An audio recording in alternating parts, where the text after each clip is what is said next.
गांव में तो सब जगह अकाल की परिस्थिति हो गई है। लगता नहीं कि अब इस गांव में ज्यादा दिन रुकना उचित होगा। काम के लिए बाहर गांव तो जाना ही पड़ेगा। भूषण काम की तलाश में दूसरे गांव की ओर निकल पड़ता है। चलते चलते वह विजयपुर गांव में आ जाता है। वहां उसका रहने का कोई ठिकाना नहीं था और उसके पास कोई काम भी नहीं था। चलते चलते वह एक अमीर किसान जगत सेठ के पास आ पहुंचता है। सेठ जी, मैं भूषण दूसरे गांव से आया हूँ। हमारे गांव में अकाल की परिस्थिति हो गई है। लोगों के खेत सूखे पड़े हैं। गांव में बूंद बूंद पानी के लिए लोग तरस रहे हैं। अगर मुझे आपके पास कुछ काम मिल जाएगा तो बहुत कृपा होगी बड़े भाई। अरे रे, लगता है तुम्हारी हालत बहुत खस्ता हो गई है। ठीक है, वैसे मेरे पास एक काम तो है और लगता नहीं कि तुम वो कर पाओगे। सेठ जी, आप चिंता ना करें, मुझे आप कोई भी काम दे सकते हैं। मैं वो काम पूरी मेहनत और ईमानदारी से करूँगा। अच्छा ठीक है भूषण, तो कान खोल कर सुन लो। मेरे पास 50 गायें और 50 भैंसे हैं। तुम्हें हर रोज उन जानवरों का गोबर निकालना होगा और रोज सुबह शाम उन्हें चारा पानी देना होगा। महीने के आखिर में तुम्हें इस काम के लिए 200 रुपए मिलेंगे और हाँ, 2 वक्त का खाना भी हमारी तरफ से मुफ्त दिया जाएगा। बोलो, क्या तुम ये काम कर पाओगे? अरे बाप रे, 50 गाय और भैंसों को संभालना आसान काम नहीं है, पर अब मैं कुछ कर भी तो नहीं सकता और ऊपर से सेठ जी 2 वक्त का खाना भी दे रहे हैं। ठीक है सेठ जी, मैं ये काम कर लूँगा, पर एक विनती है। हाँ बोलो भूषण, क्या बात है? सेठ जी, अगर आपको समस्या ना हो तो क्या मैं आपके गायों के साथ गौशाला में रह सकता हूँ? सेठ जी, मैं इस गांव में नया हूँ, मेरा रहने का कोई ठिकाना नहीं है। जग्गा सेठ थोड़ी देर तक सोचता है और भूषण को ऊपर से नीचे तक देखने के बाद उससे कहता है, ठीक है भूषण, तुम गौशाला में रह सकते हो। जी धन्यवाद सेठ जी। तब से भूषण गौशाला में रहकर अपना काम करने लगता है। वह रोज जल्दी उठकर गाय और भैंसों का गोबर निकालता, उन्हें चारा डालता और समय पर पानी भी पिलाता था। हर रोज भूषण अपना काम ईमानदारी और पूरी मेहनत से करता था। जगत सेठ को भी भूषण का काम बहुत पसंद आने लगा, क्योंकि वह अपना काम सफाई से करता था। एक दिन जगत सेठ भूषण को बुलाकर उससे बोलता है, भूषण, मुझे तुम्हारा काम बहुत पसंद आया है। तुम गाय और भैंसों का अच्छा ख्याल रख रहे हो, इसलिए दूध की गुणवत्ता भी बढ़ गई है और गायें पहले से ज्यादा दूध भी दे रही हैं। इसलिए मैं आज से तुम्हारी तनख्वाह बढ़ाकर पूरे 400 रुपए कर रहा हूँ। आपका बहुत बहुत धन्यवाद सेठ जी। कुछ दिन ऐसे ही बीतने लगते हैं। भूषण जगत सेठ के पास बहुत मेहनत और ईमानदारी से काम करता है। धीरे धीरे भूषण के पास अच्छा खासा रुपया जमा हो जाता है, जिससे वह अपने लिए छोटा सा रहने लायक एक कुटिया बनवा लेता है। उस गौशाला में सोकर तो नाक से गोबर की गंध अभी भी नहीं जा रही। अब आखिरकार मुझे अपने घर में चैन से सोने को तो मिलेगा। तब से भूषण जगत सेठ के पास गौशाला में काम करने आता और 2 वक्त का खाना खाकर अपने घर सोने के लिए चला जाता था। कई साल ऐसे ही बीत जाते हैं। भूषण की मेहनत के कारण उसके पास अच्छा खासा रुपया जमा हो जाता है। एक दिन भूषण जगत सेठ से बोलता है, सेठ जी, आजकल गांव में चोरी की समस्या बहुत बढ़ गई है और मेरे पास कुछ रुपए भी जमा हैं जो मैंने अपने घर में रखे हुए हैं, पर मुझे उन पैसों की चोरी की चिंता हो रही है। आपको तो पता है कि मैं दिन भर आपके पास ही काम करता हूँ और सिर्फ रात में ही घर सोने जाता हूँ, इसलिए मुझे रोज उन पैसों की चोरी की चिंता सताती है। हाँ भूषण, तुम बात तो बिल्कुल सही कह रहे हो। आए दिन गांव में नए नए चोरी के किस्से सामने आ रहे हैं और दिन भर तो तुम्हारा घर खाली ही रहता है, तो चोरी होने की संभावना तो जरूर है। जगत सेठ थोड़ी देर सोचता है और फिर भूषण से कहता है, देखो भूषण, ऐसे समय में तो गांव में एक ही जगह है जहां पर तुम्हारा धन सुरक्षित रह सकता है, और वो है जमींदार का घर। क्या जमींदार का घर? हाँ भूषण, इस गांव के जमींदार बहुत ईमानदार और दयालु हैं। ऐसा मैंने कुछ लोगों से सुना है, और उनके घर पर बहुत सारे पहरेदार भी हैं, तो चोरी होने की संभावना बहुत कम है। तुम अपने पैसे उनके पास रख सकते हो। अच्छा, ऐसा है क्या सेठ जी? ठीक है, फिर आज ही मैं जमींदार जी से मिलकर बात करता हूँ और उन्हें अपनी समस्या बताता हूँ। उस दिन भूषण जमींदार जी के घर उनसे बात करने जाता है। टूडको, कहाँ अंदर आए जा रहे हो? वहीं रुक जाओ। जी, मुझे जमींदार जी से मिलना है। मुझे उनसे कुछ काम है। क्या काम है तुमको उनसे? मुझे जरा बताओ। जी, मुझे कुछ पैसे रखवाने थे उनके पास, यही काम के लिए आया था मैं। अच्छा ठीक है, तुम अंदर जा सकते हो। नमस्ते जमींदार जी, मैं भूषण जगत सेठ के यहाँ काम करता हूँ। कुछ साल पहले ही मैं दूसरे गांव से यहाँ आया हूँ। अच्छा भूषण, बोलो तुम्हारा क्या काम है मेरे पास? जमींदार जी, मैं सालों से जगत सेठ के पास काम कर रहा हूँ और मैंने कुछ रुपए भी जमा कर लिए हैं। पर बात यह है कि गांव में चोरी की समस्या बहुत बढ़ गई है, तो मुझे अपने रुपए घर में रखने से डर लग रहा है। अच्छा, कितने रुपए जमा किए हैं तुमने? जमींदार जी, यही कोई 5 से 6 हजार रुपए होंगे मेरे पास। वाह, ये तो बड़ी रकम है। मैंने आपकी ईमानदारी के बारे में लोगों से बहुत सुना है, इसलिए मैं अपनी रकम आपके पास कुछ वक्त के लिए रखने आया हूँ। हाँ भूषण, तुमने बिल्कुल सही सुना है। तुम्हारी रकम मेरे पास पूरी तरह से सुरक्षित रहेगी।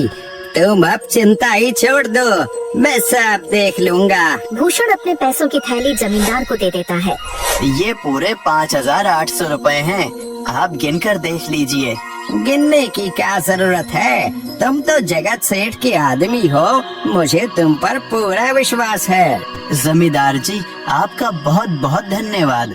अब मुझे चोरों का कोई डर नहीं है, क्योंकि मेरे पैसे सुरक्षित हाथों में हैं। अरे भूषण, कोई बात नहीं, धन्यवाद तो मुझे बोलना चाहिए, जो तुम मेरे पास आए अपने रुपए रखने के लिए। भूषण अपने पैसे जमींदार को देकर अपने घर चला जाता है। हाँ भूषण, तुम्हारे पैसे मेरे हाथों में ही अच्छे लगते हैं। ऐसे ही भूषण ईमानदारी और मेहनत से जगत सेठ के यहाँ काम कर रहा था। देखते ही देखते 2 साल ऐसे ही बीत जाते हैं। एक दिन भूषण सोचता है, अब बहुत साल हो गए जगत सेठ के यहाँ काम करते हुए। वैसे सेठ जी तो बहुत अच्छे इंसान हैं, पर सोच रहा हूँ कि खुद की जमीन लेकर उस पर मेहनत करूँ, तभी मैं बड़ा आदमी बन सकता हूँ। अब जो मेरे पास थोड़े कुछ पैसे हैं और जो जमींदार के पास कुछ पैसे संभालने के लिए दिए हैं, वो जमा करके थोड़ी जमीन खरीद लूँगा। आज ही जमींदार से मिलने जाता हूँ और अपने रुपए मांगता हूँ। ये सोचकर भूषण जमींदार जी के घर चला जाता है। जमींदार जी, मैं अपने रुपए वापस लेने आया हूँ। आपके पास मैंने 5,800 रुपए दिए थे संभालने के लिए। अरे भाई साहब, मैंने पहचाना नहीं आपको, वैसे कौन हो आप? अरे जमींदार जी, मैं भूषण हूँ। पिछले साल मैंने आपको पैसे संभालने के लिए दिए थे, याद आया कुछ? अरे भाई साहब, मेरे पास कितने सारे लोग आते जाते हैं पैसे रखने के लिए, और सभी के साथ मेरा अच्छा व्यवहार होता है। वैसे आपके पास कोई कागजात हैं क्या? क्योंकि मैं हर व्यक्ति से कागज पर ही व्यवहार करता हूँ।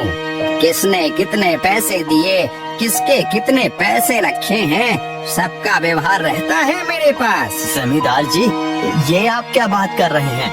आपकी ईमानदारी देखकर ही मैंने आपको पैसे दिए थे संभालने के लिए, और आप अब ऐसी बातें कर रहे हैं। कृपया करके मेरे पैसे मुझे वापस कीजिए। हाँ भूषण, मैं ईमानदारी से ही काम करता हूँ, इसलिए तो तुमसे मैं डॉक्यूमेंट्स मांग रहा हूँ। क्या तुम्हें पता नहीं, जब तुम किसी से पैसों का व्यवहार करते हो तो तुम्हें स्टाम्प पेपर पर लिख कर देना पड़ता है। तुम किसी से भी पूछ सकते हो। नहीं जमींदार जी, मैं आपके पैर पड़ता हूँ, कृपया करके मेरे रुपए मुझे दे दीजिए।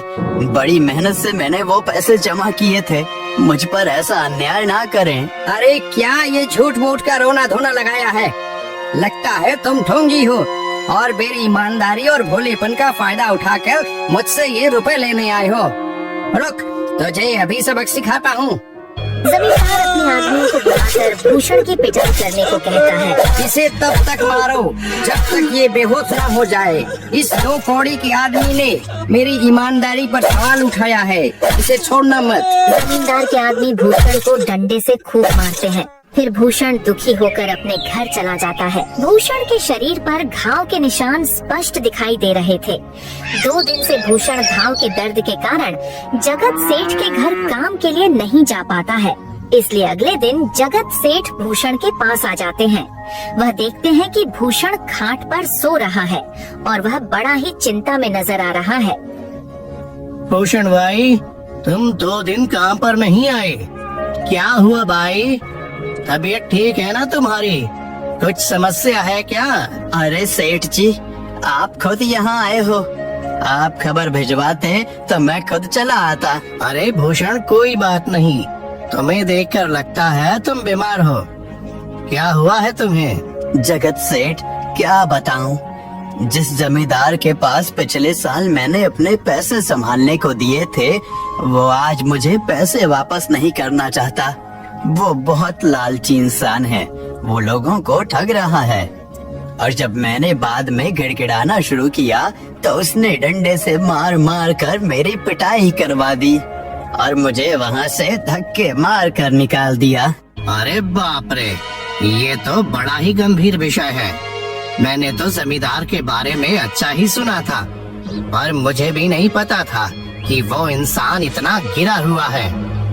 तभी मैं सोचूं, हर साल उसकी संपत्ति इतनी ज्यादा कैसे बढ़ रही है।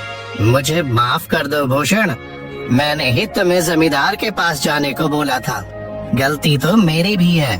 नहीं जगत सेठ, आप तो मेरा अच्छा ही सोच रहे थे। ये तो उस जमींदार का लालच है।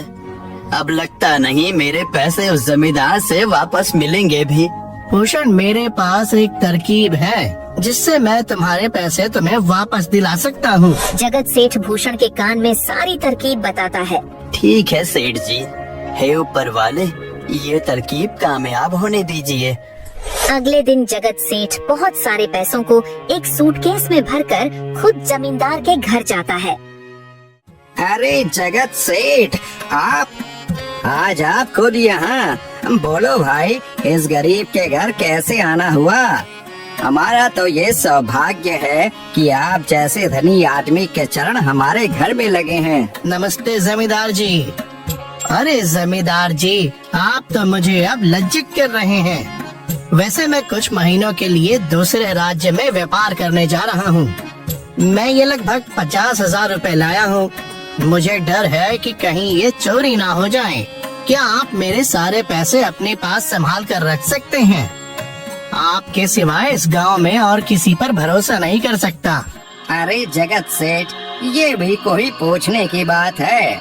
मेरे पास आपके पैसे बिल्कुल सुरक्षित रहेंगे। आप निश्चित होकर व्यापार करने जा सकते हैं। इस बार तो बड़ी मछली हाथ लगी है। बार बार ऐसा मौका नहीं मिलता। भारी माल हाथ में लगने वाला है। तभी वहाँ पर भूषण आ जाता है। अरे भूषण, तुम? अच्छा हुआ तुम आ गए। मैं तुम्हारे पास ही आने वाला था। मुझे माफ करना, उस दिन तुम्हें पहचान नहीं पाया।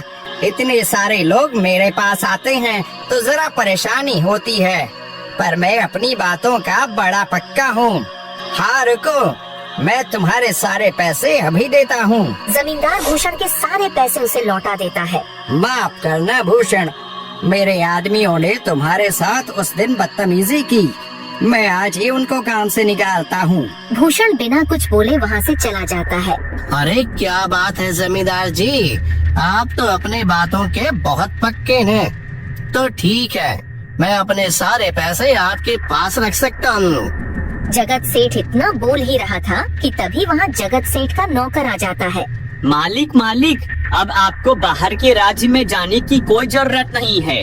अभी अभी व्यापारियों का संदेश आया है और उसने कहा कि वो खुद हमारे गांव आ रहे हैं। अरे ये तो बहुत बढ़िया बात हुई। अब मुझे इतनी दूर नहीं जाना पड़ेगा। सुन रहे हो जमींदार जी, व्यापारी यहाँ आ रहे हैं। अब मुझे नहीं लगता कि ये पैसे आपके पास रखने का कोई मतलब होगा।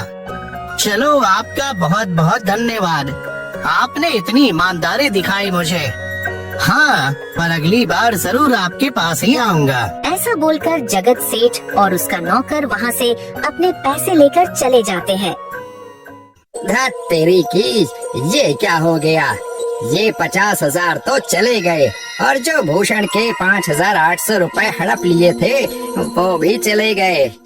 आपका बहुत बहुत धन्यवाद सेठ जी। अगर आज आप न होते तो मेरी सारी जमा पूंजी वो जमींदार हड़प लेता। भूषण, कोई बात नहीं। जो व्यक्ति मेहनत और ईमानदारी से कमाता है, ऊपर वाले उसका कभी बुरा नहीं होने देते।